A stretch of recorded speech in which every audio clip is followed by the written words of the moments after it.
Omer Perelman, Caspi, donc dans cette série, on vous retrouve. Merci d'être notre invité dans Défense. Première question, vous n'êtes pas dans le dernier double épisode de la série, l'épisode final. Si jamais vous deviez choisir, si Caspi devait choisir, ça serait le dernier combat contre les Syriens ou alors d'être prisonnier justement par l'armée syrienne?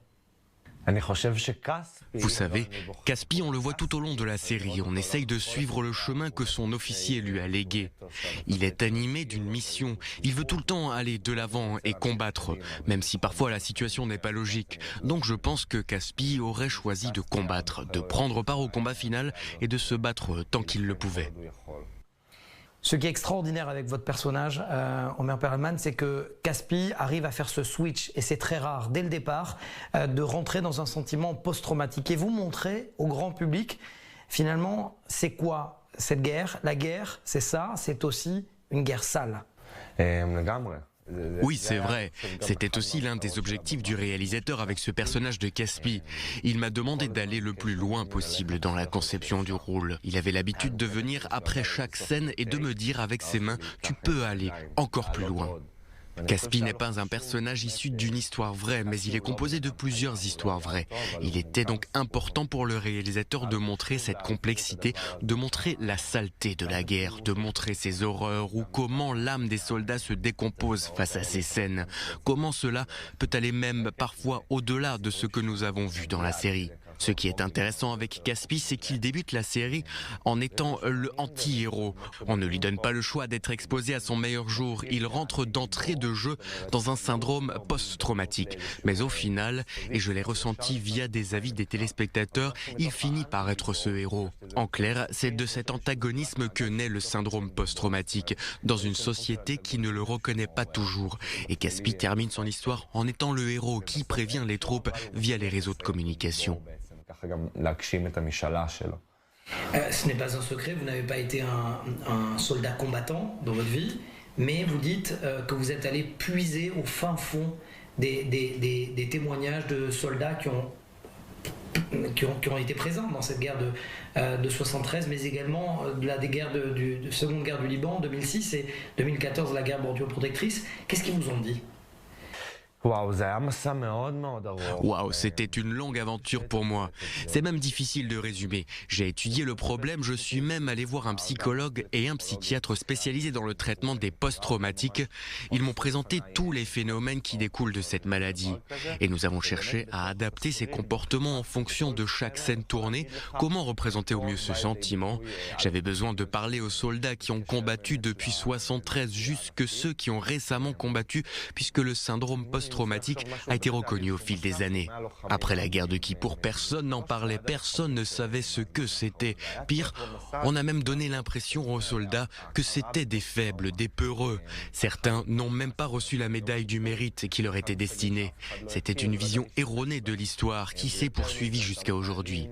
Les soldats qui ont combattu en 2014 savent expliquer qu'ils souffrent de syndrome post-traumatique et qu'ils vivent avec ce sentiment au quotidien, mais il y a encore cette honte de le dire et essayer de le cacher.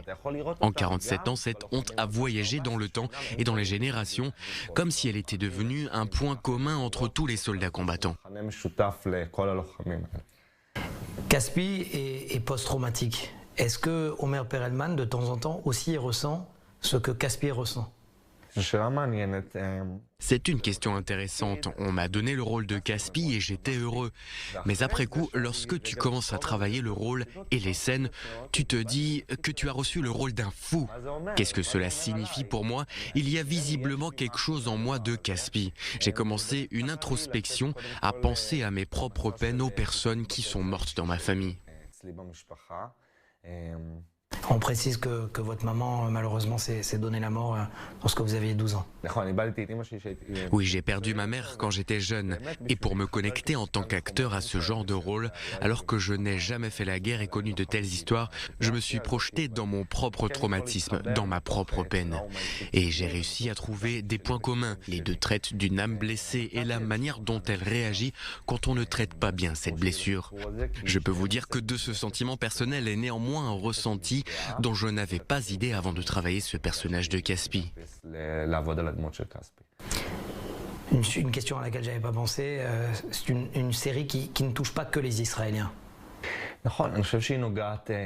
Cette série, à mon sens, a un message qui ne touche pas que les Israéliens. Je pense que cette série parle de la guerre, du prix à payer d'une guerre, des citoyens, du sens de leurs responsabilités vis-à-vis de leur pays, de ceux qui les entourent. Cette série parle d'un pays pour lequel le leader se situe au-dessus de son propre peuple et on ne sait pas toujours ce qu'il se passe sur le terrain et peut faire des erreurs fatales en conséquence. Omer Perlman, ça sera ma dernière question. On connaît la fin de l'histoire de 1973. On sait que finalement, on sait quelle est l'issue de cette guerre du Yom Kippour. Quand on voit la fin et qu'on voit ces scènes terribles de torture et finalement de mort de part et d'autre, c'est difficile de jouer une série dans laquelle on connaît finalement l'histoire, on connaît l'issue. Très bonne question. Est-ce que c'est difficile ? Je pense qu'au contraire que cela offre plus de liberté.